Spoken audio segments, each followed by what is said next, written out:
पहाटे 5ला उठतो, 6ला मी साईटवर कामाला सुरुवात करतो, जे काही मला पाहणी करायची. का तर लोकांना त्रास होऊ नये, आपल्यामुळं ट्रॅफिक थांबू नये, आपल्यामुळं कारण नसताना मग ट्रॅफिक थांबल्यावर लोक फार वाईट बोलतात. परवाच आम्ही फ्लायओव्हर, डबल फ्लायओव्हरचं उद्घाटन करायला मुख्यमंत्र्यांनी नेमका संध्याकाळचा वेळ दिला. मी त्यांना म्हणत होतो की मी संध्याकाळी वेळ देऊ नका, पिंपरी चिंचवडकरांना माहिती आहे, पुणेकरांना माहिती आहे, मी फ्लायओव्हरची उद्घाटन असली की साधारण 6:30 किंवा 6:45ची सकाळची वेळ देतो.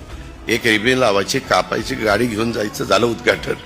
कुणाला त्रास नको, काही नको. नाही तर ट्रॅफिक जाम झालं. अलीकडच्या काळात पुणे पिंपरी चिंचवडमध्ये ट्रॅफिकची समस्या इतकी झालेली आहे की सगळे वेगवेगळे हे कलाकार असतील, वेगवेगळे क्षेत्रातले मान्यवर असतील, सगळे अक्षरशः कंटाळून जातात, वैतागून जातात. आम्ही प्रयत्न करतोय, आम्ही वेगवेगळ्या पद्धतीनं मेट्रो वाढवण्याचा प्रयत्न करतोय, त्याच्यामध्ये रिंग रोड करण्याचा प्रयत्न आमचा चाललेला आहे. वेगवेगळे रुंदीकरणाच्या करता आम्हाला वाईटपणा घ्यावा लागतोय. काही ठिकाणी आम्ही फ्लायओव्हर करतोय, काही ठिकाणी डबल फ्लायओव्हर करतोय.